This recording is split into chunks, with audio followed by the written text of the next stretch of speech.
ਸੋਰਠ ਮਹਿਲਾ ਤੀਜਾ।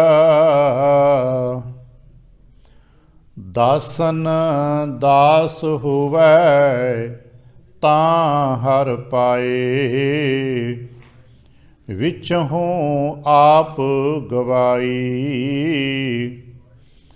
ਭਗਤਾਂ ਕਾ ਕਾਰਜ ਹਰ ਆਨੰਦ ਹੈ, ਅਨ ਦਿਨ ਹਰ ਗੁਣ ਗਾਈ। ਦਾਸਨ ਦਾਸ ਹੋਵੈ ਤਾਂ ਹਰ ਪਾਏ, ਵਿਚੋਂ ਆਪ ਗਵਾਈ। ਭਗਤਾਂ ਕਾ ਕਾਰਜ ਹਰ ਆਨੰਦ ਹੈ, ਅਨ ਦਿਨ ਹਰ ਗੁਣ ਗਾਏ। ਸ਼ਬਦ ਰਤੇ ਸਦਾ ਇਕ ਰੰਗੀ, ਹਰ ਸਿਉ ਰਹੇ ਸਮਾਈ। ਹਰ ਜੀਉ ਸਾਚੀ ਨਦਰ ਤੁਮਹਾਰੀ, ਆਪਣਿਆਂ ਦਾਸਾਂ ਨੂੰ ਕਿਰਪਾ ਕਰ ਪਿਆਰੇ। ਰਾਖਹੁ ਪੈਜ ਹਮਾਰੀ। ਰਹਾਉ ਸ਼ਬਦ ਸਲਾਹੀ, ਸਦਾ ਹਉ ਜੀਵਾ। ਗੁਰਮਤਿ ਭਾਉ ਭਾਗਾ, ਮੇਰਾ ਪ੍ਰਭ ਸਾਚਾ ਅਤ ਸਵਾਲਿਓ। ਗੁਰ ਸੇਵਿਆ ਚਿਤ ਲਾਗਾ, ਸਾਚਾ ਸ਼ਬਦ ਸੱਚੀ ਸੱਚ ਬਾਣੀ। ਸੋ ਜਨ ਅਨ ਦਿਨ ਜਾਗਾ, ਮਹਾ ਗੰਭੀਰ ਸਦਾ ਸੁਖ ਦਾਤਾ। ਤਿਸ ਕਾ ਅੰਤ ਨਾ ਪਾਇਆ, ਪੂਰੇ ਗੁਰ ਕੀ ਸੇਵਾ ਕੀਨੀ। ਅਚਿੰਤ ਹਰ ਮਨ ਵਸਾਇਆ, ਮਨ ਤਨ ਨਿਰਮਲ ਸਦਾ ਸੁਖ ਅੰਤਰ। ਵਿਚੋਂ ਭਰਮ ਚੁਕਾਇਆ, ਹਰ ਕਾ ਮਾਰਗ ਸਦਾ ਪੰਥ ਵਿਖੜਾ। ਕੋ ਪਾਏ ਗੁਰ ਵਿਚਾਰਾ, ਹਰ ਕੈ ਰੰਗ ਰਾਤਾ। ਸ਼ਬਦੇ ਮਾਤਾ ਹਉ ਮੈਂ ਤਜੇ ਵਿਕਾਰਾ। ਨਾਨਕ ਨਾਮ ਰਤਾ ਇਕ ਰੰਗੀ, ਸ਼ਬਦ ਸਵਾਰਣ ਹਾਰਾ। ਹਰ ਕਾ ਮਾਰਗ ਸਦਾ ਪੰਥ ਵਿਖੜਾ। ਕੋ ਪਾਏ ਗੁਰ ਵਿਚਾਰਾ, ਹਰ ਕੈ ਰੰਗ ਰਾਤਾ। ਸ਼ਬਦੇ ਮਾਤਾ ਹਉ ਮੈਂ ਤਜੇ ਵਿਕਾਰਾ। ਨਾਨਕ ਨਾਮ ਰਤਾ ਇਕ ਰੰਗੀ, ਸ਼ਬਦ ਸਵਾਰਣ ਹਾਰਾ। ਵਾਹਿਗੁਰੂ ਜੀ ਕਾ ਖਾਲਸਾ, ਵਾਹਿਗੁਰੂ ਜੀ ਕੀ ਫਤਿਹ।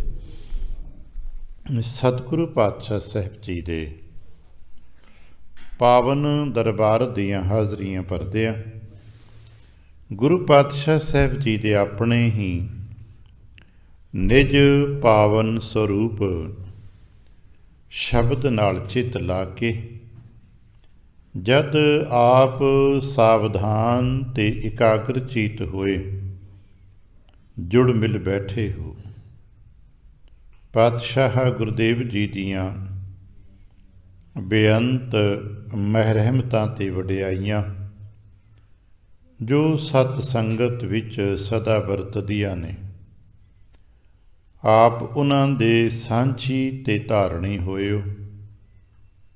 ਕਿਰਪਾਲਤਾ ਕਰਨਾ, ਆਪਣੇ ਨਿਰਮਲ ਹਿਰਦੇ ਚੋਂ ਅਰਦਾਸ ਕਰਨਾ ਜੋ ਗੁਰੂ ਪਾਤਸ਼ਾਹ ਸਾਹਿਬ ਜੀ ਰਹਿਮਤ ਕਰਨ। ਪਾਵਨ ਸ਼ਬਦ ਦੀ ਵਿਚਾਰ, ਬੋਲਣ ਦਾ ਤਾਣ ਅਤੇ ਵਿਚਾਰ ਦਾ ਪ੍ਰਵਾਹ ਬਖਸ਼।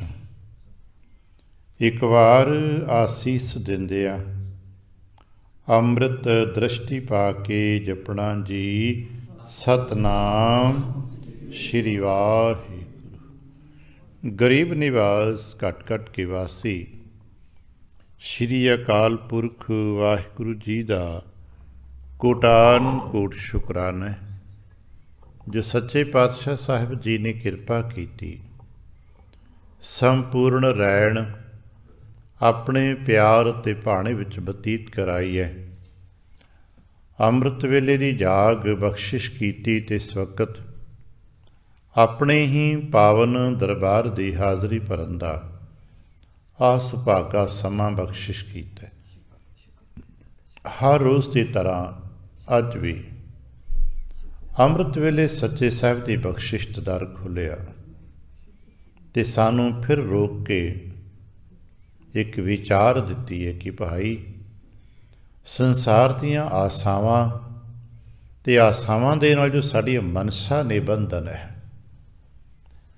ਮਨਸਾ ਦਾ ਭਾਵ ਹੁੰਦਾ ਜੋ ਆਸਾ ਨੂੰ ਪੂਰਾ ਕਰਨ ਵਾਸਤੇ ਮਨ ਵਿੱਚ ਤਰ੍ਹਾਂ ਤਰ੍ਹਾਂ ਦੇ ਸੰਕਲਪ ਪੈਦਾ ਹੁੰਦੇ ਨੇ। ਆਸਾ ਆਰੰਭ ਹੁੰਦੀ ਲੋੜ ਤੋਂ। ਸਾਨੂੰ ਪਤਾ ਹੁੰਦਾ ਸਾਡੀ ਕੀ ਲੋੜ ਹੈ ਤੇ ਅਗਲਾ ਸਟੈਪ ਹੁੰਦਾ ਇਹ ਲੋੜ ਪੂਰੀ ਕਿਵੇਂ ਹੋਏਗੀ। ਉਹ ਜਿੱਥੋਂ ਲੋੜ ਪੂਰੀ ਹੋਣ ਦੀ ਉਮੀਦ ਉਹ ਆਸ ਹੈ ਸਾਡੀ। ਹੋ ਸਕਦਾ ਉਹ ਆਸ ਅਸੀਂ ਭੈਣ ਭਰਾਵਾਂ 'ਤੇ ਲਾਈ ਹੋਵੇ, ਵਪਾਰ ਦੇ ਕਿਸੇ ਸੰਬੰਧੀ 'ਤੇ ਲਾਈ ਹੋਵੇ। ਧਰਮੀ ਲੋਕ ਆਪਣੇ ਗੁਰੂ 'ਤੇ ਲਾਉਂਦੇ ਨੇ, ਠੀਕ ਹੈ, ਉਹ ਅਲੱਗ-ਅਲੱਗ ਪੱਖ ਹੋਣਗੇ।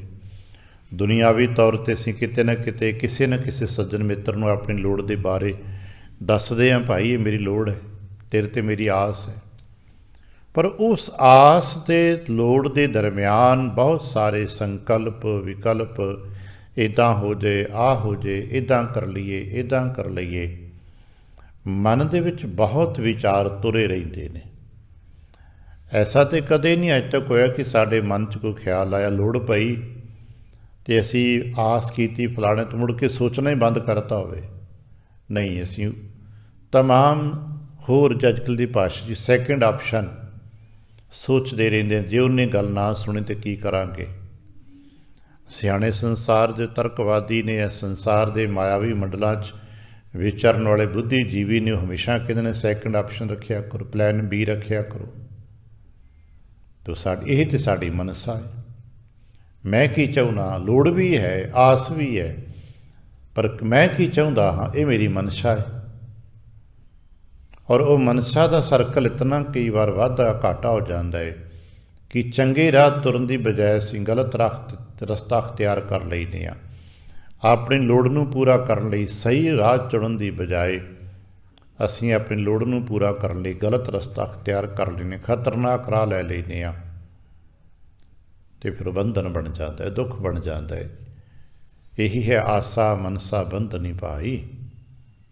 ਅਤੇ ਮਨਸਾ ਦੇ ਸਦਕੇ ਹੀ ਅਸੀਂ ਤਮਾਮ ਧਰਮ ਕਰਮ ਕਰਦੇ ਹਾਂ। ਆ ਤਮਾਮ ਪੂਜਾ ਪਾਠ ਕੌਣ ਕਹਿੰਦਾ ਸਾਨੂੰ? ਸਾਡਾ ਮਨ ਤੇ ਕਹਿੰਦਾ ਇੱਥੇ ਪੂਜਾ ਕਰ ਲਾ ਭਾਈ, ਇੱਥੇ ਪਾਠ ਕਰ ਲਾ, ਆ ਲੋੜ ਹੈ ਨਾ, ਇੱਥੇ ਅਰਦਾਸ ਕਰਕੇ ਉਹਨੇ ਫਲਾਣੇ ਥਾਂ ਜਾਂਦੇ ਹਾਂ। ਇਹ ਸਭ ਮਨ ਦੀਆਂ ਦੌੜਾਂ ਹੁੰਦੀਆਂ ਨੇ ਅਤੇ ਮਨ ਨੱਠਾ ਫਿਰਦਾ, ਮਨ ਇੱਥੇ ਚਲੇ ਜਾਂਦੇ ਹਾਂ, ਕਦੇ ਉੱਥੇ ਚਲੇ ਜਾਂਦੇ ਹਾਂ। ਮਨ ਦੀ ਦੌੜ ਦੇ ਨਾਲ ਫਿਰ ਅਸੀਂ ਸਾਜੋ ਸਮਾਨ ਸਿਰ 'ਤੇ ਰੱਖਦੇ ਹਾਂ, ਕਾਰ ਚੁੱਕੀ ਭੱਜੇ ਗਏ, ਉੱਥੇ ਅਰਦਾਸ ਕਰਕੇ ਆਏ, ਉੱਥੇ ਪਾਠ ਕਰੇ, ਉੱਥੇ ਬਾਬੇ ਨੂੰ ਮਿਲਾਏ। ਅਸੀਂ ਕਰਦੇ ਹਾਂ ਨਾ, ਲਗਭਗ ਸਾਡੇ 'ਚੋਂ ਹਰ ਕੋਈ ਜੀ, ਕਿਉਂਕਿ ਲੋੜ ਹੈ ਇਸ ਕਰਕੇ ਨੱਠੇ ਫਿਰਦੇ ਹਾਂ। ਇਹ ਸਭ ਬੰਧਨ ਬਣ ਜਾਂਦੇ, ਕਿਉਂਕਿ ਜਿੱਥੇ ਵੀ ਜਾਵਾਂਗੇ ਉੱਥੋਂ ਦਾ ਕੁਛ ਨਾ ਕੁਛ ਚੰਗਾ ਅਤੇ ਮੰਦਾ ਪ੍ਰਭਾਵ ਲੈ ਕੇ ਆਵਾਂਗੇ। ਜਿੱਥੇ ਵੀ ਜਾਵਾਂਗੇ ਉੱਥੇ ਕੋਈ ਨਾ ਕੋਈ ਗੱਲ ਕਰਕੇ ਆਵਾਂਗੇ, ਕੋਈ ਸੰਕਲਪ ਹੋ ਜਾਏਗਾ, ਕੋਈ ਲੈਣ ਤੇ ਦੇਣ ਦੀ ਗੱਲ, ਗਾਹੇ ਬਗਾਹੇ ਕੁਛ ਨਾ ਕੁਛ ਤਾਂ ਨਿਕਲ ਆਏਗੀ ਅਤੇ ਸਾਡੇ 'ਤੇ ਇੱਕ ਨਵਾਂ ਫਰੰਟ ਖੁੱਲ੍ਹ ਜਾਂਦਾ ਹੈ। ਇਸ ਕਰਕੇ ਮਹਾਰਾਜ ਕਹਿਣ ਲੱਗੇ ਨਾ ਤੇ ਕੰਟਰੋਲ, ਆਸਾਵਾਂ ਨੂੰ ਸ਼ੁੱਧ ਕਰੀਦਾ ਹੈ ਅਤੇ ਮਨਸਾਵਾਂ ਨੂੰ ਸ਼ੁੱਧ ਕਰੀਦਾ ਹੈ। ਇਹਨਾਂ ਦੇ ਨਾਲ ਹੋਰ ਕੁਛ ਹੋਏ ਨਾ ਹੋਏ ਮਨ ਸ਼ਾਂਤ ਰਹਿੰਦਾ ਹੈ, ਬੇਚੈਨੀਆਂ ਘਟਦੀਆਂ ਨੇ। ਜ਼ਰੂਰਤਾਂ ਤਾਂ ਪੂਰੀਆਂ ਹੋਣੀਆਂ ਨੇ, ਸੁਭਾਵਿਕ, ਸਭ ਨੂੰ ਪਤਾ ਹੈ ਕਿ ਲੋੜਾਂ ਨੇ, ਅਤੇ ਲੋੜਾਂ ਪੂਰੀਆਂ ਕਰਨ ਵਾਸਤੇ ਸਾਨੂੰ ਕੁਛ ਨਾ ਕੁਛ ਤਾਂ ਕਰਨਾ ਹੈ। ਅਤੇ ਕੀ ਕਰੀਏ? ਸਹੀ ਅਪਰੋਚ ਕਰੀਏ, ਸਹੀ ਤਰੀਕਾ ਅਪਣਾਈਏ। ਉਸ ਸਹੀ ਤਰੀਕੇ ਨੂੰ ਅਪਣਾਉਣ ਲਈ ਆਪਣੇ ਆਪ ਤੋਂ ਕਿਸੇ ਸਿਆਣੇ ਦੀ ਮਦਦ ਲੈ ਲਈਏ। ਦੁਨੀਆ ਦੇ ਵਿੱਚ ਅਸੀਂ ਸਿਆਣਿਆਂ ਦੀ ਮਦਦ ਲੈਂਦੇ ਹਾਂ। ਅੱਜ ਕੱਲ੍ਹ ਲੋਕ ਨੇ ਐਕਸਪਰਟ ਦੀ ਸਲਾਹ ਲੈ ਲਓ, ਉਹ ਕੋਈ ਰਿਸ਼ਤਾ ਨੇਤਾ ਨਹੀਂ ਜੋੜਦੇ, ਆਪਣੇ ਜੋ ਐਕਸਪਰਟ ਉਹਨਾਂ ਕੋਲ ਦੀ ਸਲਾਹ ਦੇ ਦਿੰਦੇ ਨੇ, ਭਾਈ ਮੰਨੋ ਨਾ ਮੰਨੋ। ਇਸੇ ਤਰ੍ਹਾਂ ਗੁਰੂ ਵੀ ਐਕਸਪਰਟ ਹੈ ਹਰ ਚੀਜ਼ ਦੇ। ਗੁਰੂ ਦੀ ਮੱਤ ਨੂੰ ਅਖਤਿਆਰ ਕਰ ਲਈਏ। ਅੱਜ ਉਹੀ ਗੱਲਾਂ ਸਾਡੇ ਨਾਲ ਕੁਝ ਹੋਰ ਇਹਨਾਂ ਗੱਲਾਂ ਨੂੰ ਐਕਸਪਲੇਨ ਕਰਨ ਵਾਸਤੇ ਸਾਂਝਾ ਕਰਦੇ ਨੇ। ਤੀਸਰੇ ਪਾਤਸ਼ਾਹ ਧੰਨ ਗੁਰੂ ਅਮਰਦਾਸ ਮਹਾਰਾਜ ਜੀ ਕੇ ਬਚਨ ਅਸੀਂ ਪੜ੍ਹ ਰਹੇ ਹਾਂ। ਮਹਾਰਾਜ ਕਹਿਣ ਲੱਗੇ ਪ੍ਰਾਪਤੀਆਂ ਕਿੱਦਾਂ ਹੁੰਦੀਆਂ ਨੇ, ਕੁਛ ਕਰਨਾ ਪੈਂਦਾ ਹੈ। ਕੀ ਕਰਨਾ ਪੈਂਦਾ? ਕਿਉਂਕਿ ਦਾਸਨ ਦਾਸ ਹੋਵੇ ਤਾਂ ਹਰ ਪਾਏ। ਕਿਉਂਕਿ ਇੱਥੇ ਬੈਠ ਕੇ ਅਸੀਂ ਜੋ ਪ੍ਰਾਪਤੀ ਦੀ ਚਾਹਤ ਰੱਖਦੇ ਹਾਂ, ਇੱਥੇ ਬੈਠ ਕੇ ਸੰਸਾਰ ਦੇ ਰੁਤਬਿਆਂ ਦੀ ਪ੍ਰਾਪਤੀ ਦੀ ਵਿਆਖਿਆ ਨਹੀਂ ਹੈ। ਇੱਥੇ ਬੈਠ ਕੇ ਅਸੀਂ ਇਹ ਵਿਆਖਿਆ ਨਹੀਂ ਕਰਦੇ ਵੀ ਸੰਸਾਰ 'ਚ ਕਿਵੇਂ ਵਪਾਰ 'ਚ ਨਾਮਣਾ ਹੋਏਗਾ, ਅਸੀਂ ਰਾਜਨੀਤੀ ਵਿੱਚ ਕਿਵੇਂ ਉੱਚਾ ਨਾਮਣਾ ਪਦਵੀ ਪ੍ਰਾਪਤ ਕਰਨੀ, ਇਹਦੀ ਵਿਆਖਿਆ ਨਹੀਂ ਹੈ। ਇੱਥੇ ਸਾਡਾ ਜੋ ਨਿਸ਼ਾਨਾ ਹੈ ਉਹ ਪ੍ਰਮਾਤਮਾ ਹੈ। ਇੱਥੇ ਅਸਾਂ ਨੇ ਉਹ ਪ੍ਰਾਪਤ ਕਰਨਾ ਹੈ। ਹਾਲਾਂਕਿ ਇਹ ਗੱਲ ਹੌਲੀ ਹੌਲੀ ਸਾਡੇ ਖਾਨੇ 'ਚ ਪੈ ਜਾਏ ਕਿ ਜੇ ਇਹ ਮਸਲਾ ਹੱਲ ਹੋ ਜਾਏ ਤਾਂ ਸਾਰੇ ਮਸਲੇ ਹੱਲ ਹੋ ਜਾਂਦੇ ਨੇ, ਪਰ ਅਸੀਂ ਜਾਣਦੇ ਬੁੱਝਦੇ ਹੋਏ ਵੀ ਭਟਕਦੇ ਹਾਂ। ਸ਼ਾਇਦ ਇਹੀ ਗੱਲ ਸਾਡੇ ਲਈ ਕੀਤੀ, ਹਾਥ ਦੀਪ ਕੂਆਂ ਪਰ ਹੈ। ਹੱਥ ਵਿੱਚ ਦੀਵਾ ਲੈ ਕੇ ਪਤਾ ਵੀ ਹੈ ਸਾਨੂੰ ਕਿ ਜੇ ਇਹ ਰਾਹ ਸਾਡਾ ਠੀਕ ਹੋਵੇਗਾ ਤਾਂ ਬਾਕੀ ਰਸਤੇ ਵੀ ਠੀਕ ਹੀ ਰਹਿਣੇ ਨੇ, ਪਰ ਫਿਰ ਵੀ ਅਸੀਂ ਦਾਏਂ ਬਾਏਂ ਸਲਿੱਪ ਕਰਦੇ ਹਾਂ, ਹੋਰ ਉੜ ਪੁੜ ਕਰਦੇ ਹਾਂ। ਅਤੇ ਅੱਜ ਸਤਿਗੁਰੂ ਇਸ ਮਾਰਗ 'ਤੇ ਤੁਰ ਤਰੱਕੀ ਕਰਨ ਦੀ ਕੁਝ ਜੁਗਤਾਂ ਦੱਸਦੇ ਨੇ। ਇੱਕੋ ਇੱਕ ਜੁਗਤ ਹੈ, ਦਾਸਨ ਦਾਸਾ ਦਾਸਨ ਦਾਸ ਹੋਵੇ। ਦਾਸਨ ਦਾਸ ਦਾ ਭਾਵ ਹੁੰਦਾ ਸੇਵਕਾਂ ਦਾ ਸੇਵਕ ਬਣ ਜਾਏ। ਬਾਹਰ ਦੇ ਸੰਸਾਰ ਦੇ ਵਿੱਚ ਜਿੰਨਾ ਚਿਰ ਤੁਸੀਂ ਕੋਈ ਕਰਮ ਕਰਤੱਵ ਕਰਕੇ ਦਾਵਾ ਨਹੀਂ ਕਰਦੇ, ਉਹਨਾਂ ਚਿਰ ਉੱਥੇ ਇਨਾਮ ਨਹੀਂ ਮਿਲਦਾ, ਮੁੱਲ ਨਹੀਂ ਮਿਲਦਾ। ਸ਼ਾਇਦ ਇਸੇ ਕਰਕੇ ਸੰਸਾਰ ਦੇ ਹਰ ਕਰਮ 'ਤੇ ਕਰਨ ਵਾਲੇ ਦਾ ਨਾਂ ਲਿਖਿਆ ਹੁੰਦਾ। ਉਹ ਜ਼ਰੂਰੀ ਹੈ। ਜੇ ਤੁਸੀਂ ਕਰਕੇ ਆਪਣਾ ਨਾਂ ਨਹੀਂ ਲਿਖਦੇ ਤਾਂ ਉਹਦੀ ਕੀਮਤ ਕੋਈ ਹੋਰ ਲੈ ਜਾਏਗਾ, ਕੋਈ ਹੋਰ ਨਾਂ ਲਿਖ ਦੇਵੇਗਾ। ਇਸ ਕਰਕੇ ਤਸਵੀਰ ਬਣਾਉਣ ਵਾਲਾ ਵੀ ਤਸਵੀਰ ਦੇ ਹੇਠਾਂ ਆਪਣਾ ਨਾਂ ਲਿਖ ਦਿੰਦਾ। ਇਮਾਰਤ ਬਣਾਉਣ ਵਾਲਾ ਵੀ ਇੱਥੇ ਕਿਤੇ ਨਾ ਕਿਤੇ ਆਪਣੀ ਨਿਸ਼ਾਨੀ ਛੱਡ ਕੇ ਆਉਣਾ, ਮੈਂ ਬਣਾਈ ਹੈ। ਇੰਜੀਨੀਅਰ ਆਪਣਾ ਕਿਤੇ ਨਾ ਕਿਤੇ ਕੋਈ ਨਾ ਕੋਈ ਐਸਾ ਪੁਆਇੰਟ ਦੱਸ ਛੱਡ ਜਾਂਦੇ ਨੇ ਜਿਹੜਾ ਉਹਨਾਂ ਦਾ ਮਾਸਟਰ ਪੁਆਇੰਟ ਹੁੰਦਾ, ਜਿੱਥੋਂ ਪਤਾ ਲੱਗਦਾ ਫਲਾਣੇ ਨੇ ਇਹ ਨਕਸ਼ਾ ਬਣਾਇਆ ਸੀ। ਕਿਉਂਕਿ ਉਹਨੇ ਬਣਾਇਆ ਨਾ, ਉਹ ਦੱਸ ਕੇ ਜਾਂਦਾ ਮੈਂ ਬਣਾਇਆ। ਕਿਉਂਕਿ ਜੇ ਉਹ ਨਿਸ਼ਾਨੀ ਨਾ ਲਾ ਕੇ ਜਾਵੇ ਅਤੇ ਕੱਲ੍ਹ ਨੂੰ ਕੋਈ ਹੋਰ ਆ ਕੇ ਆਪਣਾ ਕਬਜ਼ਾ ਕਰ ਲਏਗਾ, ਮੈਂ ਬਣਾਇਆ, ਵੈਲਿਊ ਤਾਂ ਉਹ ਲੈ ਜਾਏਗਾ। ਇਸੇ ਕਰਕੇ ਸੰਸਾਰ ਵਿੱਚ ਹਰ ਥਾਂ 'ਤੇ ਜੋ ਕੁਛ ਵੀ ਕੀਤਾ ਜਾਂਦਾ ਹੈ ਉਹ ਕਰਕੇ ਦਾਵਾ ਕੀਤਾ ਜਾਂਦਾ ਮੈਂ ਕੀਤਾ। ਆਹ ਦਸਤਖਤ ਕਿਉਂ ਕਰਦੇ ਆ? ਦਫ਼ਤਰਾਂ 'ਚ ਹਾਜ਼ਰੀਆਂ ਕਿਉਂ ਲੱਗਦੀਆਂ ਨੇ? ਅੱਜ ਤੇ ਆਪ ਦੇਖਦੇ ਹੋ, ਪਹਿਲਾਂ ਲੋਕ ਜਾ ਕੇ ਕੰਮ 'ਤੇ ਜਾਣ ਤੋਂ ਪਹਿਲਾਂ ਰਜਿਸਟਰ 'ਤੇ ਦਸਤਖਤ ਕਰਦੇ ਨੇ, ਮੈਂ ਆ ਗਿਆ ਜੀ। ਅਤੇ ਅੱਜ ਦੇ ਆਪਣੇ ਸਰਕਲ ਦੀ ਜ਼ਿੰਮੇਦਾਰੀ ਮੇਰੀ ਹੋ ਗਈ, ਤਾਂ ਕਿ ਸ਼ਾਮ ਨੂੰ ਮੈਂ ਦੱਸਣ ਜੋਗਾ ਹੋ ਜਾਊਂ ਕਿ ਮੈਂ ਕੰਮ ਕੀਤਾ ਅਤੇ ਇਹਦੀ ਕਿੰਨੀ ਕੀਮਤ ਵੈਲਿਊ ਮੈਨੂੰ ਚਾਹੀਦੀ ਹੈ। ਹਾਜ਼ਰੀ ਲੱਗਦੀ ਹੈ। ਪਰ ਅਧਿਆਤਮ ਦੇ ਵਿੱਚ ਇਹ ਤਾਂ ਬਿਲਕੁਲ ਵਿਪਰੀਤ ਕਰਤੱਵ ਹੈ। ਅਧਿਆਤਮ 'ਚ ਕੁਝ ਕਰਕੇ ਤੁਸੀਂ ਆਪਣਾ ਦਾਵਾ ਠੋਕਤਾ, ਨਾਂ ਲਿਖ ਦਿੱਤਾ, ਕੰਮ ਤਾਂ ਹੋ ਗਿਆ, ਪਰ ਤੁਹਾਡੇ ਪੱਲੇ ਕੁਛ ਨਹੀਂ ਪੈਣਾ। ਸਗੋਂ ਇੱਕ ਹਉਮੈ ਦਾ, ਇੱਕ ਹੋਰ ਸੁਲਗਦਾ ਹੋਇਆ ਅੰਗਾਰਾ ਤੁਹਾਡੇ ਅੰਦਰ ਡਿੱਗ ਪੈਣਾ, ਉਹ ਤੁਹਾਨੂੰ ਸਾੜੇਗਾ। ਇਸੇ ਕਰਕੇ ਅਧਿਆਤਮ ਦੇ ਕਰਤੱਵ ਤੇ ਕਰਨੇ ਨੇ ਇੱਥੇ ਵੀ, ਜਿਹਨੂੰ ਆਪਾਂ ਸੇਵਾ ਕਹਿੰਦੇ ਨੇ। ਜਪ ਵੀ ਕਰਨਾ ਹੈ, ਸੇਵਾ ਵੀ ਕਰਨੀ, ਭਲਾ ਵੀ ਕਰਨਾ ਹੈ, ਪਰਉਪਕਾਰ ਵੀ ਕਰਨਾ ਹੈ, ਪਾਠ ਵੀ ਕਰਨਾ ਹੈ, ਨਿੱਜੀ ਵੀ ਕਰਨਾ, ਸਮੂਹਕ ਵੀ ਕਰਨਾ, ਸਭ ਕੁਝ ਕਰਨਾ ਹੈ। ਪਰ ਕਰਨ ਤੋਂ ਬਾਅਦ 'ਚ ਕੀ ਕਹਿਣਾ ਹੈ? ਮੈਂ ਨਹੀਂ ਕੀਤਾ, ਮਹਾਰਾਜ ਨੇ ਕਰਵਾਇਆ। ਬਲਕਿ ਮਹਾਰਾਜ ਨੇ ਕਰਵਾਇਆ, ਮਹਾਰਾਜ ਨੇ ਹੀ ਕੀਤਾ। ਅਭਿਆਸੀ ਇੱਥੇ ਪਹੁੰਚਦੇ ਮੈਂ ਕੀਤਾ, ਅਸੀਂ ਹਾਂ ਹੀ ਕੁਛ ਨਹੀਂ, ਇਹ ਸਭ ਮਹਾਰਾਜ ਹੀ ਕਰਦੇ ਨੇ, ਸਭ ਮਹਾਰਾਜ ਹੀ ਕਰਦੇ ਨੇ। ਇਹ ਕੌਣ ਕਰਦਾ? ਗੁਰੂਦੇਵ ਹੀ ਕਿਰਪਾ ਹੋ ਰਹੀ, ਗੁਰੂ ਹੀ ਕਰ ਰਹੇ ਨੇ। ਭਾਈ ਸਾਹਿਬ ਗੁਰਦਾਸ ਸਾਹਿਬ ਜੀ ਨੇ ਇੱਕ ਬੜਾ ਪਿਆਰਾ ਬਚਨ ਦਿੱਤਾ ਹੈ, ਕਰਕੇ ਨੀਚ ਸਦਾਵਣਾ। ਜੋ ਕੁਛ ਵੀ ਤੁਸੀਂ ਕੀਤਾ ਕਰਕੇ, ਜੋ ਕੁਛ ਵੀ ਕੀਤਾ, ਜੇ ਕਰਕੇ ਪਾਠ ਕੀਤਾ ਪਾਠ ਕਰਕੇ, ਜਾਪ ਕੀਤਾ ਜੇ ਜਾਪ ਕਰਕੇ, ਸੇਵਾ ਕੀਤੀ ਸੇਵਾ ਕਰਕੇ, ਹੁਣ ਕੀ ਕਹੋ ਮੈਂ ਕੀਤਾ, ਮੈਂ ਉੱਚਤ ਹਾਂ, ਮੈਂ ਬੜਾ ਵੱਡਾ ਹਾਂ, ਨਹੀਂ। ਕਰਕੇ ਨੀਚ ਸਦਾਵਣਾ, कहना जी मैं बहुत छोटा नहीं हो पाया मैं तो। करकै नीच सदावना तां प्रभ लेखै अंदर पाई। ਤਾਂ ਤੁਸੀਂ ਪ੍ਰਭੂ ਜੀ ਦੇ ਲੇਖੇ 'ਚ ਪਾਓਗੇ ਜੇ ਕਹੋਗੇ ਕਿ ਮੈਂ ਨਹੀਂ ਕੀਤਾ, ਤੇ ਜੇ ਕਹੋਗੇ ਮੈਂ ਕੀਤਾ ਤੇ ਪ੍ਰਭੂ ਦੇ ਲੇਖੇ 'ਚ ਨਹੀਂ ਪਾਓਗੇ। ਸੰਸਾਰ ਦੇ ਲੇਖੇ 'ਚ ਤਾਂ ਪਈਦਾ ਜੇ ਕਰਕੇ ਕਹੀਏ ਹਾਂ ਮੈਂ ਕੀਤਾ, ਤਾਂ ਅਫਸਰ ਆਪਣੇ ਲੇਖੇ 'ਚ ਪਾਉਂਦਾ ਹਾਂ ਜੀ ਫਲਾਣੇ ਬੰਦੇ ਨੇ ਆਹ ਕੀਤਾ। ਤੇ ਜੇ ਧਾਰਮਿਕ ਲੇਖੇ 'ਚ ਪੈਣਾ ਹੈ ਤਾਂ ਫਿਰ ਕਹਿਣਾ ਜੀ ਮੈਂ ਨਹੀਂ ਕੀਤਾ, ਮੈਂ ਕੁਛ ਵੀ ਨਹੀਂ ਕੀਤਾ, ਨਾ ਹਮ ਕੀਆ ਨਾ ਕਰਾਂਗੇ ਨਾ ਕਰ ਸਕੇ ਸਰੀਰ। ਭਾਈ ਨਾ ਮੈਂ ਕੁਝ ਕੀਤਾ ਜੀ, ਨਾ ਮੈਂ ਕੁਝ ਕਰ ਸਕਦਾ ਜੀ। ਕੀ ਹੋ ਰਿਹਾ ਫਿਰ? ਕਹਿਣ ਲੱਗੇ ਕਿਆ ਜਾਣ ਨੂੰ ਕਿ ਝਰ ਕੀ ਆ, ਮੈਨੂੰ ਕੀ ਪਤਾ, ਮੇਰੇ ਪ੍ਰਭੂ ਦੇ ਹੀ ਵਾਹਿਗੁਰੂ ਹੀ ਕਰਦੇ ਨੇ, ਗੁਰੂ ਹੀ ਕਰਦੇ ਨੇ। ਇਸੇ ਕਰਕੇ ਸਾਡੇ ਵਡੇਰਿਆਂ ਨੇ ਸਾਨੂੰ ਸੀਨਾ ਬਸੀਨਾ ਕੁਝ ਗੱਲਾਂ ਦਿੱਤੀਆਂ ਨੇ। ਹਮੇਸ਼ਾ ਕੀ ਕਹਿਣਾ, ਮਹਾਰਾਜ ਗੁਰੂ ਕੀ ਕਿਰਪਾ ਸਦਕੇ ਕਾਰਜ ਹੋ ਰਹੇ ਨੇ। ਜੋ ਕੁਝ ਵੀ ਹੋ ਰਿਹਾ ਮਹਾਰਾਜ ਤੁਹਾਡੀ ਕਿਰਪਾ ਕਰਕੇ, ਗੁਰੂ ਕਿਰਪਾ ਕਰਕੇ। ਪਾਤਸ਼ਾਹ ਦਸ਼ਮੇਸ਼ ਇੱਥੇ ਇੰਨਾ ਨੇੜੇ ਲੈ ਆਏ ਨੇ ਸਾਨੂੰ ਕਹਿੰਦੇ ਨੇ ਜੋ ਕੁਝ ਕੀਤਾ ਕੀਤਾ ਉਹ ਪ੍ਰਸਾਦ ਤੇਰੀ ਕਿਰਪਾ, ਤੋ ਪ੍ਰਸਾਦ। ਇਸ ਰਸ ਨੂੰ, ਇਸ ਰਹੱਸ ਨੂੰ ਅਸੀਂ ਮਾਣ ਨਹੀਂ ਪਾਏ।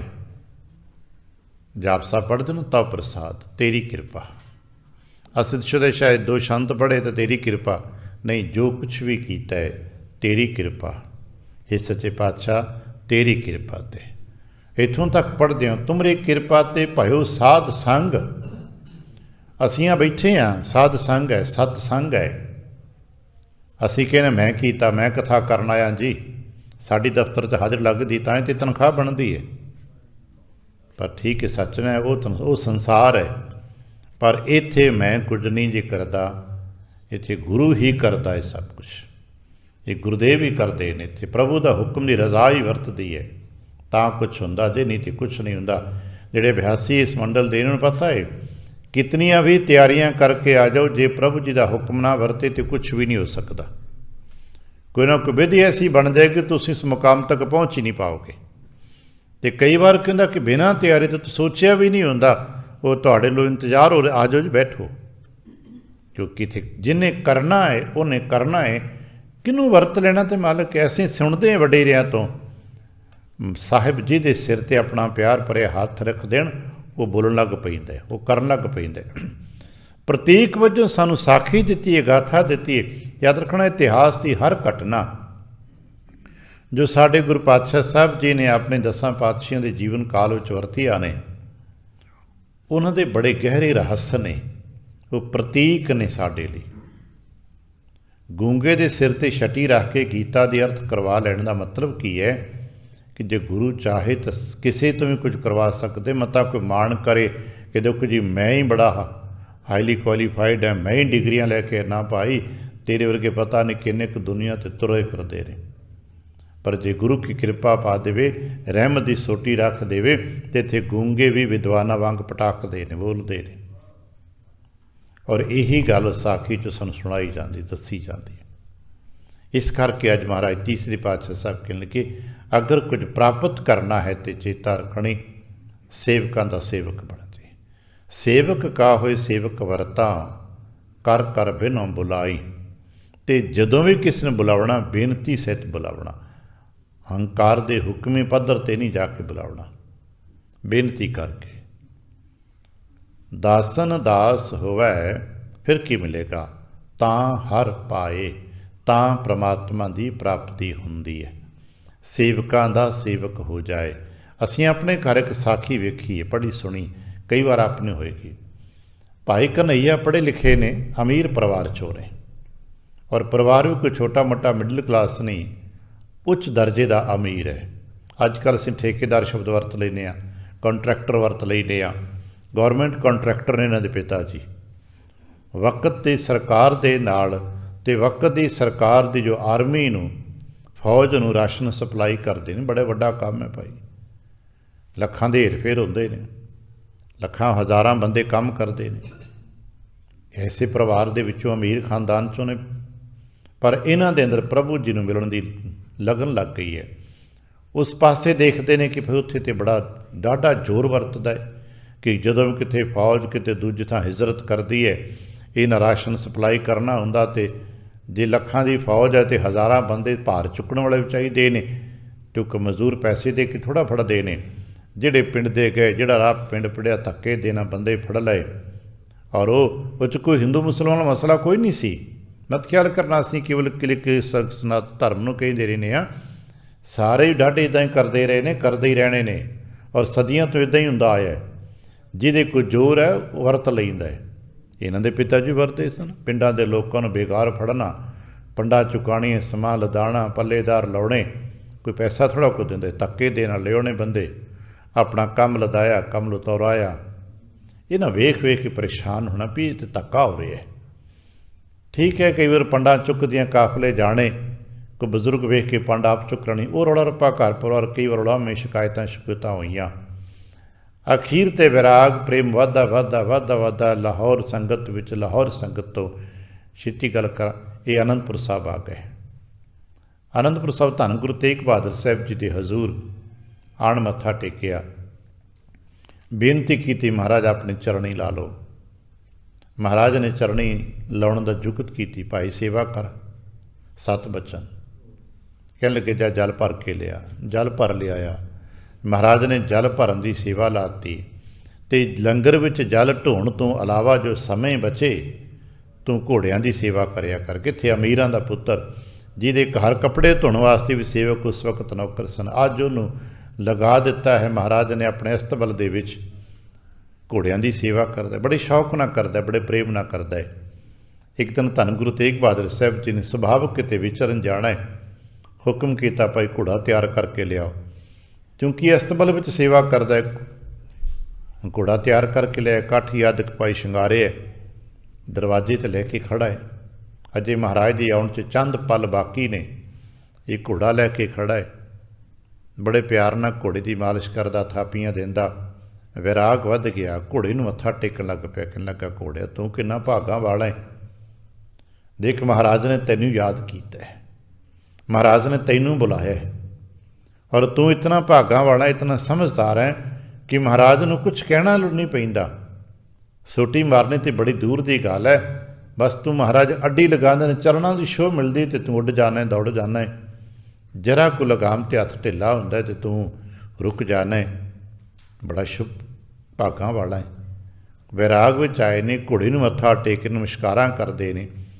ਇਹਨੇ ਨੂੰ ਮਹਾਰਾਜ ਨੇ ਆ ਕੇ ਕੰਨ 'ਤੇ ਥਾਪੀ ਦਿੱਤੀ ਨੇ, ਕਹਿਣ ਕਿ ਕਨਈਆ ਤੇਰੀ ਸੇਵਾ ਪ੍ਰਵਾਨ ਹੁੰਦੀ ਹੈ। ਸਾਨੂੰ ਇੱਕ ਗੱਲ ਸਮਝ ਲੈਣਾ, ਅਸੀਂ ਮਨ ਮਤ ਕਰੀਏ ਕਿ ਸਾਡੇ ਪਿਤਾ ਮਾਤਾ ਵਡੱਪਣ ਕੀ ਹੈ। ਨਹੀਂ, ਅਸੀਂ ਨੂੰ ਜਿਤਨਾ ਵੀ ਆਪਣੇ ਅਹੰਗ ਨੂੰ ਤੋੜ ਪਾਵਾਂਗੇ, ਆਪਣਾ ਤਬ ਨੂੰ ਤੋੜ ਪਾਵਾਂਗੇ। ਪਿੱਛੇ ਅਸੀਂ ਪੜ੍ਹ ਰਹੇ ਸਾਂ, ਜਿਸ ਨੇ ਆਪਣੇ ਅੰਦਰ ਦੀ ਆਪਣਾ ਤਬ ਨੂੰ ਤੋੜਿਆ ਉਹੀ ਕਾਮਯਾਬ ਹੋਇਆ। ਤਾਂ ਹੀ ਕੁਛ ਮਿਲੇਗਾ। ਅੱਜ ਵੀ ਕਹਿੰਦੇ ਦਾਸਨ ਦਾਸ ਹੋਵੇ ਤਾਂ ਹਰ ਪਾਏ। ਮਹਾਰਾਜ ਕੀ ਕਰਨਾ ਪਏਗਾ? ਕਹਿਣ ਲੱਗੇ ਵਿੱਚੋਂ ਆਪ ਗਵਾਈ। ਯਾਦ ਰੱਖਣਾ, ਕਈ ਵਾਰ ਅਸੀਂ ਵੇਖਦੇ ਹਾਂ ਬੜੇ ਭੱਜ ਭੱਜ ਕੇ ਲੋਕ ਸੇਵਾ ਕਰਦੇ ਨੇ, ਕੋਈ ਜੋੜੇ ਚੁੱਕ ਰਿਹਾ, ਕੋਈ ਕੁਝ ਕਰ ਰਿਹਾ, ਕੁਝ ਕਰ ਰਿਹਾ, ਪਰ ਜਦੋਂ ਥੋੜ੍ਹੇ ਸਮੇਂ ਬਾਅਦ ਵੇਖੀਦਾ ਤੇ ਹੰਕਾਰ ਨੂੰ ਮਜ਼ਬੂਤ ਕਰਨ ਵਾਸਤੇ ਕਰ ਰਿਹਾ, ਤੇ ਪ੍ਰਾਪਤੀਆਂ ਨਹੀਂ ਹੋਣੀਆਂ। ਪ੍ਰਾਪਤੀਆਂ ਕਰਨੀਆਂ ਨੇ ਤੇ ਸਾਨੂੰ ਇਹ ਆਪਣਾ ਮੈਂ ਵੀ ਕੁਝ ਹਾਂ, ਇਹ ਤੋੜਨਾ ਪੈਣਾ। ਆਪਣਾ ਤਵਾਹੰਗ ਹੁੰਦਾ ਹੈ, ਜਿਹਨੂੰ ਟੋਡੀ ਰਾਗ ਵਿੱਚ ਅਹੰਗ ਰੋਗ ਕੇ ਹੈ। ਇਹ ਅਹੰਕਾਰ ਤੋਂ ਹੀ ਸੂਖਸ਼ਮ ਹੁੰਦਾ ਹੈ। ਬੇਨਤੀ ਕਰਦੇ ਹਾਂ, ਇਸ ਅਹੰਕਾਰ ਰੋਗ ਦੇ 3 ਪੱਖ ਨੇ, ਹਉਮੈ, ਅਹੰਕਾਰ ਤੇ ਅਹੰ। ਹਉਮੈ ਅਸੀਂ ਕਰਦੇ ਹਾਂ, ਮੈਂ ਵੱਡਪਣ ਰੱਖਦਾ, ਮੈਂ ਕਥਾ ਕਰਦਾ, ਮੈਂ ਕੀਰਤਨ ਕਰਦਾ, ਮੈਂ ਸਰੋਤਾ ਹਾਂ, ਮੈਂ ਨਿੱਜ ਦੀ ਹਾਜ਼ਰੀ ਮੇਰੀ ਪਏ ਸੀ ਤੇ ਬਿਨਾਂ ਨਾਗਾ ਮੱਥਾ ਟੇਕਣ ਆਉਂਦੇ ਹਾਂ। ਇਹ ਵੀ ਬੜੀ ਵੱਡੀ ਹਉਮੈ ਵੱਧ ਜਾਂਦੀ ਹੈ। ਦੇਖੋ ਜੀ, ਅਸੀਂ ਤਾਂ ਮੀਂਹ ਜਾਏ, ਹਨੇਰੀ ਜਾਏ, ਅਸੀਂ ਤਾਂ ਬਿਨਾਂ ਨਾਗਾ ਮੱਥਾ ਟੇਕਣ ਜਾਂਦੇ। ਅਸੀਂ ਤਾਂ ਲਗਾਤਾਰ ਨਿਤਨੇਮ ਕਰਦੇ ਹਾਂ, ਕੁਛ ਵੀ ਹੋ ਜਾਏ ਅਸੀਂ ਨਿਤਨੇਮ ਦਾ ਨਾਗਾ ਨਹੀਂ ਪਾਇਆ।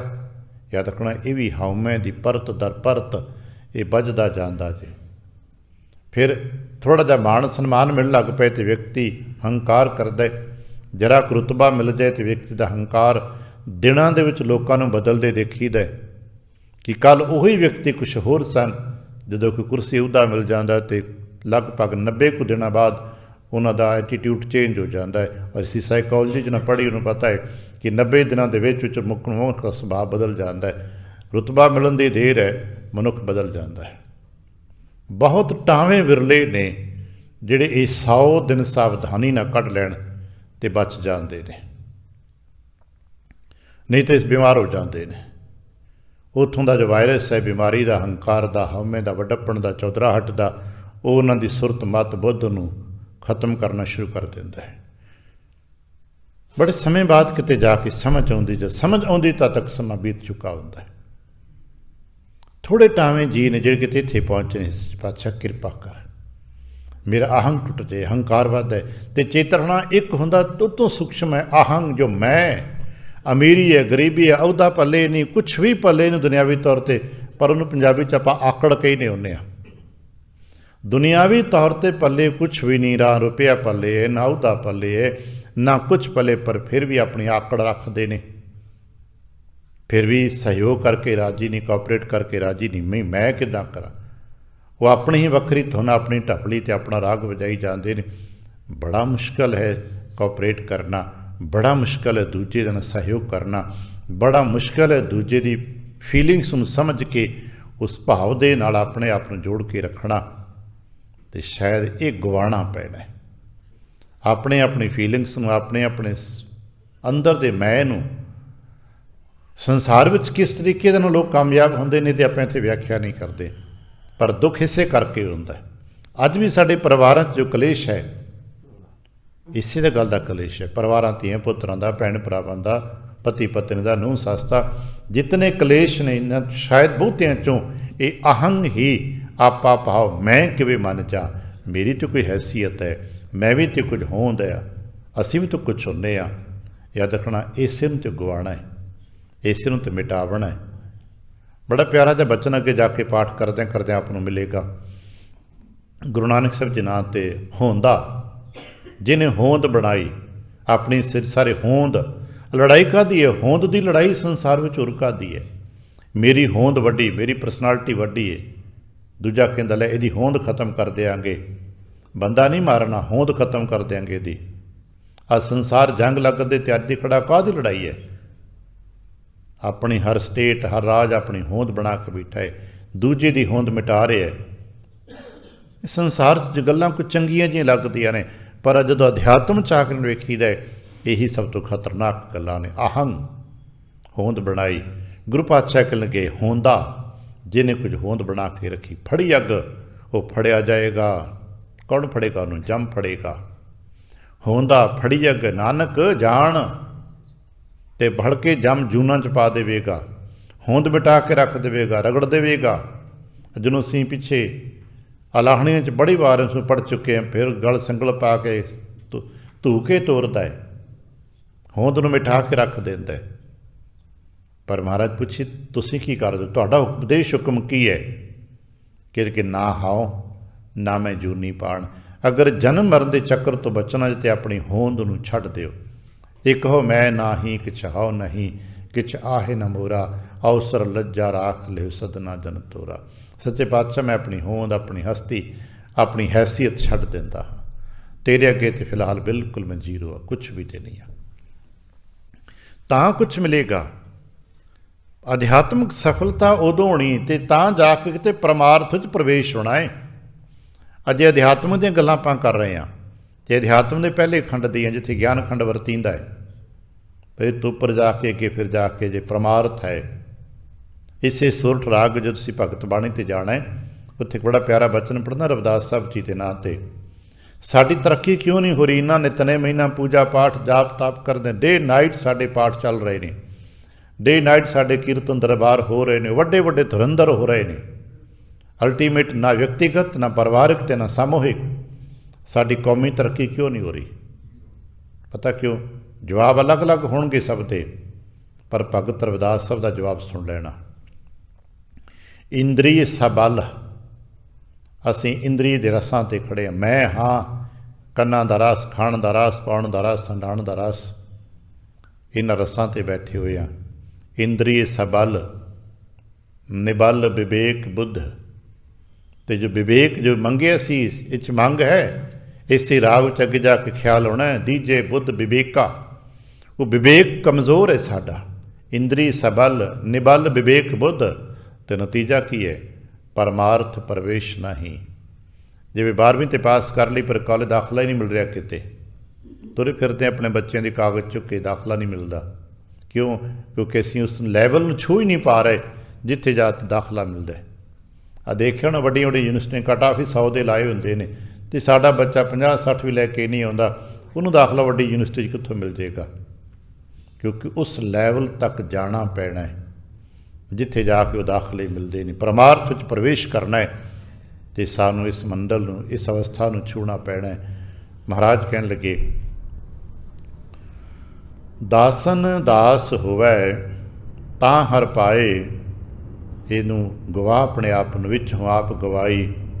ਮਹਾਰਾਜ, ਅੱਛਾ, ਭਗਤਾਂ ਕਾ ਕਾਰਜ ਹਰ ਆਨੰਦ ਹੈ।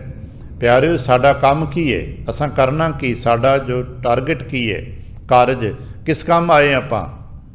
ਦੁਨੀਆ ਦੇ ਵਿੱਚ ਸਾਡੇ ਕੰਮ ਅਲੱਗ-ਅਲੱਗ ਨੇ ਸਾਰਿਆਂ ਦੇ, ਆਪਾਂ ਤਰੀਕੇ ਅਲੱਗ-ਅਲੱਗ ਅਪਣਾਏ ਹੋਣਗੇ, ਕੰਮ ਅਲੱਗ-ਅਲੱਗ ਹੋਣਗੇ, ਪਰ ਅਗਰ ਅਸੀਂ ਇਸ ਮਾਰਗ 'ਤੇ ਭਗਤੀ ਦੇ, ਗੁਰਸਿੱਖੀ ਦੇ ਮਾਰਗ 'ਤੇ ਗੱਲ ਕਰਦੇ ਹਾਂ ਅਤੇ ਇੱਥੇ ਸਾਡਾ ਇੱਕ ਮਾਰਗ ਹੈ, ਸਾਡਾ ਇੱਕ ਕਾਰਜ ਹੈ, ਉਹ ਹੈ ਆਨੰਦ। ਅਸਾਂ ਆਨੰਦ ਦੀ ਪ੍ਰਾਪਤੀ ਕਰਨੀ ਹੈ। ਗੁਰਸਿੱਖੀ ਦੇ ਰਾਹ 'ਤੇ ਅਸਾਂ ਆਨੰਦ ਨੂੰ ਪ੍ਰਾਪਤ ਕਰਨਾ ਹੈ। ਭਗਤਾਂ ਕਾ ਕਾਰਜ ਹਰ ਆਨੰਦ ਹੈ। ਭਗਤਾਂ ਦਾ ਕਾਰਜ ਕੀ ਹੈ? ਆਨੰਦ ਲੈਣਾ, ਆਨੰਦ ਕਰਨਾ। ਇੱਥੇ ਬੈਠ ਕੇ ਅਸੀਂ ਕੀ ਕਰਨਾ ਹੈ? ਆਨੰਦ ਲੈਣਾ ਹੈ। ਕਾਹਦਾ ਆਨੰਦ? ਕਿਹੜਾ ਆਨੰਦ? ਇਹ ਸਾਡਾ ਆਨੰਦ ਨਾਦ ਵਿਨੋਦ ਕੂੜ ਵਾਲਾ ਨਹੀਂ ਹੈ। ਇਹ ਸਾਡਾ ਆਨੰਦ ਹੈ ਜਿਸ ਨੂੰ ਅਸੀਂ ਥੋੜ੍ਹੀ ਦੇਰ ਬਾਅਦ ਪੜ੍ਹਦੇ, ਆਨੰਦ ਪਾਇਆ ਮੇਰੀ ਮਾਏ, ਸਤਿਗੁਰੂ ਮੈਂ ਪਾਇਆ। ਸਤਿਗੁਰੂ ਦੇ ਮਿਲਣ 'ਤੇ ਜੋ ਆਨੰਦ ਹੈ, ਉਹ ਆਨੰਦ ਸਾਨੂੰ ਚਾਹੀਦਾ ਹੈ। ਅਤੇ ਉਹ ਆਨੰਦ ਕਦੋਂ ਮਿਲਦਾ? ਇਸੇ ਰਾਹ 'ਚ ਇੱਕ ਬੜਾ ਪਿਆਰਾ ਬਚਨ ਆਉਣਾ ਹੈ, ਤਾਂ ਸਫਲਤਾਵਾਂ ਕਿਹਨੂੰ ਮਿਲਦੀਆਂ ਨੇ? ਜਿਹੜਾ ਇਸ ਮੁਕਾਮ 'ਤੇ ਪਹੁੰਚ ਜਾਂਦਾ ਹੈ, ਜੋ ਕੁਛ ਵੀ ਹੈ ਕਿ ਉਹਦਾ ਆਨੰਦ ਹੈ।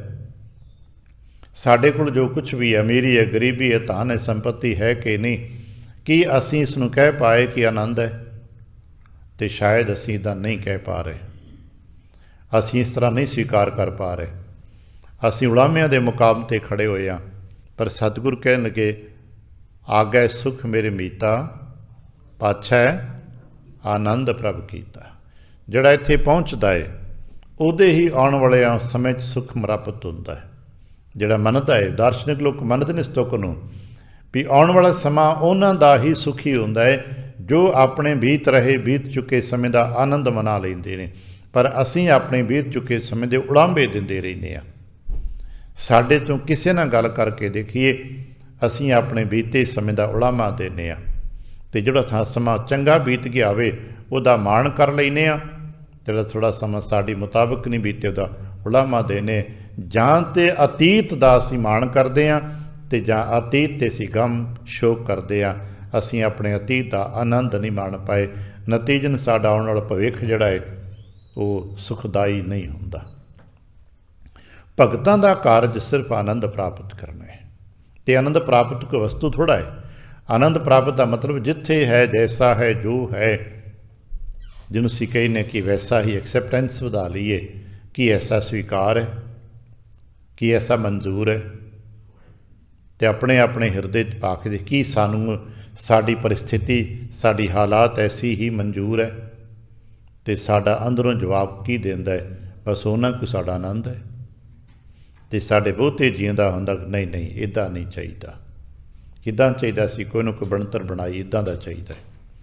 ਜਦ ਕਿ ਪੜ੍ਹਦੇ ਰੋਜ਼ ਜੋ ਤੁਧ ਭਾਵੈ ਸਾਈ ਭਲੀ ਕਰ। ਪੜ੍ਹਦੇ ਇਹ ਆ, ਕਰਦੇ ਕੁਛ ਹੋਰ ਆ। ਨਤੀਜਨ ਅਸੀਂ ਸਭ ਕੁਛ ਹੋ ਕੇ ਵੀ ਆਨੰਦਿਤ ਨਹੀਂ ਹਾਂ। ਅਸੀਂ ਸਾਜੋ ਸਮਾਨ ਘਰ ਭਰ ਸਕਦੇ ਹਾਂ, ਪਦਾਰਥ ਲੈ ਕੇ ਖੜੇ ਕਰ ਸਕਦੇ ਹਾਂ, ਪਰ ਅਸੀਂ ਉਹਦੇ 'ਚੋਂ ਆਨੰਦਿਤ ਨਹੀਂ ਹਾਂ। ਅਤੇ ਆਨੰਦ ਮਰਨ ਵਾਸਤੇ ਤਾਂ ਜੋ ਹੈ ਠੀਕ ਹੈ ਭਾਈ, ਇੱਦਾਂ ਹੀ ਮਨਜ਼ੂਰ ਹੈ ਸੱਚੇ ਸਾਹਿਬ ਜੀ, ਇੱਦਾਂ ਹੀ ਹੈ। ਜੋ ਤੁਧ ਭਾਵੈ ਸਾਈ ਭਲੀ ਕਾਰ। ਕਹਿਣ ਲੱਗੇ ਭਗਤਾਂ ਕਾ ਕਾਰਜ ਹਰ ਆਨੰਦ ਹੈ। ਮਹਾਰਾਜ ਕਿੱਦਾਂ ਬਣੇਗਾ?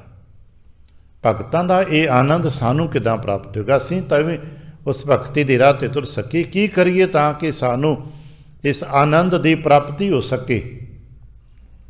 ਕਹਿਣ ਲੱਗੇ ਕੋਈ ਤਰੀਕਾ ਹੈ, ਅਨ ਦਿਨ ਹਰ ਗੁਣ ਗਾਈ। ਗੁਣ ਗਾਇਆ ਕਰ। ਗੁਣ ਗਾਉਣ ਦਾ ਮਤਲਬ ਹੈ ਉਸਤਤ ਕਰਨੀ, ਸ਼ੁਕਰਾਨਾ ਕਰਨਾ।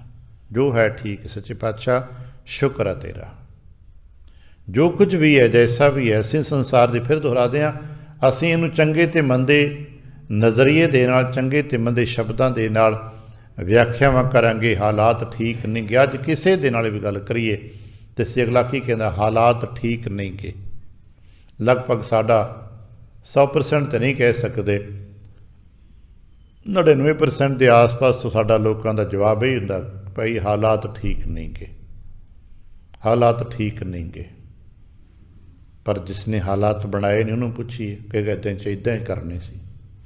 ਭਗਤ ਕਹਿੰਦਾ ਨਹੀਂ, ਹਾਲਾਤ ਠੀਕ ਹੈ, ਕਿਉਂਕਿ ਮੈਂ ਹਾਲਾਤੋਂ ਤੇ ਬਦਲ ਨਹੀਂ ਸਕਦਾ। ਹਾਲਾਤ ਤੇ ਪਰਮਾਤਮਾ ਦੀ ਮਰਜ਼ੀ ਨਾਲ ਚੱਲਦੇ ਨਾ, ਹਾਲਾਤ ਤੇ ਕੁਦਰਤੀ ਹੁੰਦੇ ਨਾ, ਹਾਲਾਤਾਂ ਨੂੰ ਤੁਸੀਂ ਬਦਲ ਨਹੀਂ ਸਕਦੇ ਨਾ। ਤੇ ਫਿਰ ਅਸਾਂ ਕੀ ਕਰਨਾ? ਅਸਾਂ ਹਾਲਾਤਾਂ ਦੇ ਮੁਤਾਬਕ ਜਿਉਣਾ। ਆ ਥੋੜ੍ਹਾ ਜਿਹਾ ਅਸੀਂ ਕਮਿਊਨਿਜ਼ਮ ਪੜ੍ਹ ਲੈਂਦੇ ਹਾਂ ਕਿ ਅਸੀਂ ਪਰਿਸਥਿਤੀਆਂ ਬਦਲ ਦੇਵਾਂਗੇ, ਹਾਲਾਤ ਬਦਲ ਦੇਵਾਂਗੇ, ਅਸੀਂ ਆਹ ਕਰ ਲਾਂਗੇ, ਅਸੀਂ ਆਹ ਕਰ ਲਾਂਗੇ। ਪਰ ਅਸਲੀਅਤ ਐਕਚੁਅਲੀ ਹਾਲਾਤ ਨਹੀਂ ਜੇ ਬਦਲੇ ਜਾਂਦੇ ਹੁੰਦੇ। ਸਰਦੀਆਂ ਗਰਮੀਆਂ ਬਦਲ ਲਓਗੇ, ਮੀਂਹ ਹਨੇਰੀ ਆਉਂਦੀ ਹੈ ਬਦਲ ਦਿਓਗੇ, ਨਹੀਂ ਬਦਲ ਸਕਦੇ। ਹਾਲਾਤ ਨਹੀਂ, ਹਾਲਾਤਾਂ ਦੇ ਵਿੱਚ ਰਹਿਣਾ ਸਿੱਖਿਆ ਜਾਂਦਾ। ਧਰਮ ਜਿਸ ਨੂੰ ਕਹਿੰਦੇ ਨੇ ਉਹਦਾ ਮਤਲਬ ਹੁੰਦਾ ਜੋ ਵੀ ਹਾਲਾਤ ਨੇ ਉਹਦੇ ਵਿੱਚ ਰਹਿਣਾ ਸਿੱਖ ਲਈਏ। ਔਰ ਸ਼ਾਇਦ ਇਹੀ ਧਰਮ ਹੈ। ਅਸੀਂ ਵੱਡੇ ਪੱਧਰਾਂ ਦੇ ਕੁਝ ਨਾਂ ਦੇਖਦੇ ਹਾਂ, ਲੋਕ ਉਸ ਨੂੰ ਕਿਸ ਨਜ਼ਰੀਏ ਨਾਲ ਦੇਖਦੇ ਨੇ, ਭਾਵੇਂ ਦੇਖਿਆ ਜਾਏ ਅਲੱਗ-ਅਲੱਗ ਤਰੀਕੇ ਨਾਲ ਕਿਹਾ ਜਾਏਗਾ। ਹਾਲਾਤ ਵੱਡੇ ਵੱਡੇ ਰਾਜੇ ਰਾਣੀਆਂ ਨੂੰ ਪਏ ਨਹੀਂ ਤੇ ਉਹਨਾਂ ਨੂੰ ਰਹਿਣਾ ਸਿੱਖਿਆ। ਅਸੀਂ ਪੁਰਾਣੇ ਤੋਂ ਪੁਰਾਣੇ ਦੇਖਦੇ ਹਾਂ ਨਾ, ਰਾਮ ਚੰਦਰ ਜੀ ਨੂੰ ਵੀ ਰਾਜਪੁੱਤਰ ਹੋਣ ਦੇ ਬਾਵਜੂਦ ਵੀ ਜੰਗਲਾਂ 'ਚ ਰਹਿਣਾ ਪੈ ਰਿਹਾ ਹੈ। ਅਤੇ ਕੀ ਉਹਨਾਂ ਨੇ ਕਿਹਾ ਹਾਲਾਤ ਬਦਲ ਦਿਓ? ਨਹੀਂ, ਕਹਿੰਦੇ ਕੋਈ ਗੱਲ ਨਹੀਂ, ਇੱਦਾਂ ਹੀ ਸਵੀਕਾਰ ਹੈ। ਹਾਲਾਤ ਇਹੋ ਜਿਹੇ ਨੇ, ਜੰਗਲਾਂ 'ਚ ਨੇ। ਕ੍ਰਿਸ਼ਨ ਇੱਕ ਰਾਜਪੁੱਤਰ ਨੇ, ਜੇਲ੍ਹ 'ਚ ਪੈ ਜਨਮ ਲੈਣਾ ਹੁੰਦਾ ਹੈ, ਬਚਪਨ ਗਵਾਲਿਆਂ ਦੇ ਘਰ ਗੁਜ਼ਰਦਾ ਹੈ, ਸਾਰਾ ਸਮਾਂ ਲੜਦਿਆਂ ਭਿੜਦਿਆਂ ਗੁਜ਼ਰਦਾ। ਸਾਨੂੰ ਤਾਂ ਉਹਨਾਂ ਦਾ ਇੱਕ ਪੱਖ ਹੀ ਨਜ਼ਰ ਆਉਂਦਾ ਹੈ ਨਾ, ਪਰ ਉਹਨਾਂ ਦੇ ਜੀਵਨ ਦਾ ਸੰਘਰਸ਼ ਦੇਖੀ, ਕਿੰਨੇ ਔਖੇ ਸਮਿਆਂ 'ਚੋਂ ਲੰਘਣਾ ਪੈਂਦਾ, ਗੁਜ਼ਰਨਾ ਪੈਂਦਾ। ਚਲੋ ਉਹ ਅਸੀਂ ਕਹਾਂਗੇ ਮਿਥਿਹਾਸ ਹੈ ਜੀ, ਬੜੇ ਯੁਗਾਂਤਰਾਂ ਦੀ ਗੱਲਾਂ ਨੇ। ਨੇੜੇ ਆ ਜਾਈਏ, ਪਾਤਸ਼ਾਹ ਦਸ਼ਮੇਸ਼ ਤੋਂ ਨੇੜੇ ਸਾਡੇ ਕੌਣ ਹੈ? ਪਾਤਸ਼ਾਹ ਦਸ਼ਮੇਸ਼ ਸਰਬ ਕਲਾ ਸਮਰੱਥ ਆਪਾਂ ਕਹਿੰਦੇ ਹੁੰਦੇ ਹਾਂ, ਪਰ ਫਿਰ ਵੀ ਅਨੰਦਪੁਰ ਤਿਆਗਣਾ ਪੈਂਦਾ ਹੈ ਨਾ, ਚਮਕੌਰ ਸਾਹਿਬ ਦੇ ਹਾਲਾਤਾਂ 'ਚੋਂ ਗੁਜ਼ਰਨਾ ਪੈਂਦਾ ਹੈ ਨਾ, ਮਾਛੀਵਾੜੇ ਜੰਗਲਾਂ ਦੇ ਵਿੱਚ, ਬਾਗਾਂ ਦੇ ਵਿੱਚੋਂ ਸਰਦ ਰੇਤਾ 'ਤੇ ਰਾਤਾਂ ਕੱਟਣੀਆਂ ਪੈਂਦੀਆਂ ਨਾ, ਲਿਬਾਸ ਬਦਲ ਕੇ ਫੌਜਾਂ ਦੇ ਵਿੱਚੋਂ ਦੀ ਲੰਘਣਾ ਪੈਂਦਾ ਹੈ ਨਾ। ਅਸੀਂ ਤਾਂ ਐਵੇਂ ਅੜੇ ਫਿਰਦੇ, ਇੱਦਾਂ ਨਹੀਂ, ਇੱਦਾਂ ਨਹੀਂ। ਦਸ਼ਮੇਸ਼ ਲਿਬਾਸ ਬਦਲ ਕੇ ਲੰਘ ਰਹੇ ਨੇ। ਇਹ ਕੀ ਹੈ? ਹਾਲਾਤਾਂ ਦੇ ਵਿੱਚ ਜਿਉਣਾ। ਦੱਸ ਰਹੇ ਭਾਈ, ਜਿਹਾ ਦੇਸ਼ ਤੈਸਾ ਵੇਸ਼ ਕਰ ਲਓ। ਜੈਸੇ ਹਾਲਾਤ ਨੂੰ, ਹਾਲਾਤਾਂ ਨੂੰ ਨਹੀਂ ਬਦਲ ਸਕਦੇ ਨਾ, ਅਤੇ ਹਾਲਾਤਾਂ ਦੇ ਮੁਤਾਬਕ ਆਪਣੇ ਆਪ ਨੂੰ ਬਦਲ ਲਓ। ਪਰ ਬਾਵਜੂਦ ਇਸ 'ਤੇ ਚੇਤਾ ਰੱਖਣਾ, ਆਪਣਾ ਆਦਰਸ਼, ਆਪਣਾ ਸੱਚ ਮਤ ਬਦਲ ਲਿਓ। ਔਰ ਉਹਨਾਂ ਨੇ ਜਿਹੜੇ ਉੱਥੇ ਪਾਤਸ਼ਾਹ ਸਾਹਿਬ ਦੇ ਨਾਲ ਸੈਯਦ, ਜਿਨ੍ਹਾਂ ਨੇ ਮਹਾਰਾਜ ਦੇ ਉੱਚਤੇ ਪੀਰ ਦੀ ਸ਼ਨਾਖਤ ਪਰੇਡ ਵਿੱਚ ਹਿੱਸਾ ਲਿਆ ਸੀ, ਉਹਨਾਂ ਬਾਅਦ 'ਚ ਕਿਹਾ ਸੀ ਨਾ, ਉਹਨਾਂ ਵੀ ਤਾਂ ਝੂਠ ਬੋਲਿਆ।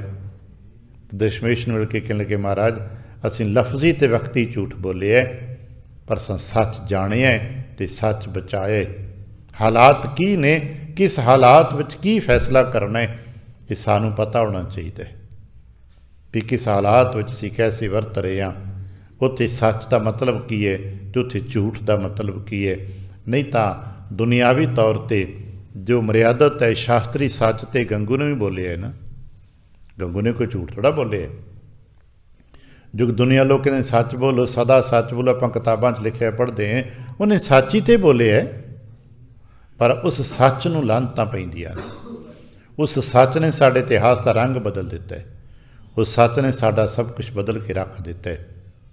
ਅਤੇ ਦੂਜੇ ਥਾਂ ਕਾਜੀ ਪੀਰ ਮੁਹੰਮਦ ਜੀ ਝੂਠ ਹੀ ਤੇ ਬੋਲਦੇ ਨੇ। ਦੁਨੀਆ ਦੀ ਨਜ਼ਰ ਝੂਠ ਬੋਲਣਾ ਪਾਪ ਹੈ, ਪਰ ਝੂਠ ਹੀ ਤੇ ਬੋਲਦੇ ਨੇ। ਪਰ ਉਹਨਾਂ ਦੇ ਝੂਠ ਨੇ ਸਾਡਾ ਇਤਿਹਾਸ ਬਦਲਿਆ। ਇਹ ਦੋਨਾਂ ਦਾ ਸੱਚ ਅਤੇ ਦੋਨਾਂ ਦਾ ਝੂਠ ਸਾਨੂੰ ਸਮਝਾਉਂਦਾ ਹੈ ਕਿ ਹਾਲਾਤ ਵਿੱਚ ਸਾਨੂੰ ਪਤਾ ਹੋਣਾ ਚਾਹੀਦਾ ਅਸੀਂ ਕੀ ਕਰਨਾ ਹੈ। ਬਸ ਇਹ ਗੱਲ, ਹਰੀ ਗੁਣ ਗਾਉਣ ਦਾ ਮਤਲਬ ਕੇਵਲ ਕੋਈ ਰਟੇ ਹੋਏ ਗੱਲਾਂ ਹੀ ਨਹੀਂ। ਹਰੀ ਗੁਣ ਗਾਉਣ ਦਾ ਮਤਲਬ ਹੈ ਰੱਬ ਦੀ ਉਸਤਤ ਕਰਨੀ, ਅਤੇ ਰੱਬ ਕੋਈ ਰਟਨਤ ਵਿਦਿਆ ਨਹੀਂ ਹੈ ਵੀ ਦੋ ਤੁਕਾਂ ਯਾਦ ਕਰ ਲਈਆਂ ਅਤੇ ਇਹੀ ਰੱਬ ਹੈ। ਨਹੀਂ, ਰੱਬ ਹਾਲਾਤ ਬਣਾਉਂਦਾ ਹੈ, ਹਾਲਾਤਾਂ ਦੇ ਵਿੱਚ ਰਹਿਣ ਦਾ ਬਲ ਦਿੰਦਾ ਹੈ। ਉਸ ਹਾਲਾਤ ਵਿੱਚ ਕੀ ਹੈ ਇਹ ਸਾਨੂੰ ਮੱਤ ਅਤੇ ਬੁੱਧੀ ਦਿੰਦਾ ਹੈ। ਕਹਿਣ ਲੱਗੇ ਹਰੇ ਗੁਣ ਗਾਓ, ਹਾਂ ਸਾਧਾਰਨ ਤੇਰੇ ਹਾਲਤ ਤੂੰ ਗਾ, ਜਪ ਵਾਹਿਗੁਰੂ ਵਾਹਿਗੁਰੂ ਜਪ। अपने आप को नीवा कर, अहंकार त्याग अपना, आनंद ही प्राप्ति करना तेरा आदर्श है। तू आनंदित होना है, तेरे जीवन च आनंद चाहिए, साडे सब के जीवन च आनंद चाहिए। आनंद साडा निशाना है, आनंद साडी मंजिल है, आनंद साडी टारगेट है। असी कहिंदे हैं आनंद भया मेरी माए, पर सानू हजे भया नहीं। बेनती करी महाराज सानू भी आनंद पवे, सानू भी आनंद होवे, फिर की करिए। महाराज किन्हां नूं हुंदा है? कह लगे शब्द रते सदा एक रंगी, जो गुरु के हुक्म दे विच रंगे गए ने ते एक रंग विच रंगे गए ने। एक रंग संसार दे 7 रंगां चों नहीं है, ये एक रंग प्रेम दा रंग है। जिहड़े इस गुरकर्ते दे प्रेम च आ गए ने ते जिस गुरकर्ते दे प्रेम दे सदके जिन्हां नूं संसार दे विच रहिंदिआं होइआं सत दी समझ आ गई है। शब्द रते, शब्द नाल जुड़ गए। रते का मतलब रंगे हुंदा है, जिहड़े शब्द दे रंग विच रंगे गए ने, जो प्रेम दे रंग विच रंगे गए ने, जो निरंकार दे प्रेम करते दे रंग च रंगे गए ने। सदा एक रंगी, सदा इक्के पासे जुड़े ने। उन्हां दा इक्को ही पासा है सत दा, वो सत ही बचाउंदे ने, सत ही जपदे ने, दुनिया की परवाह नहीं करते। फिर वो रहिंदे ने प्रवाह ना है किसे केरी, बाज सच्चे ना। शब्द रते सदा एक रंगी, फिर उनका नतीजा की मिलता है? हर स्यों रहे समाई। फिर वही वाहिगुरू जी दे नाल सदा समाए रहिंदे ने, सदा जुड़े रहिंदे ने। इस करके बेनती करी हर जीओ साची नदर तुम्हारी। हे सच्चे पातशाह ये तेरी नदर है और तेरी नदर सच्ची है। अगलियां गल्लां शब्द दियां कल बैठ के फिर वाचांगे। बेनती करांगे सच्चे पातशाह हर जीओ साची नदर तुम्हारी। अपने दासां नूं किरपा कर, साडे ते भी किरपा करना। राखो पैज हमारी, साडी भी इज्जत रख लो। भुल चुक दी खिमा, आसीस ते प्यार दे फतेह बुलावना। वाहिगुरू जी का खालसा, वाहिगुरू जी।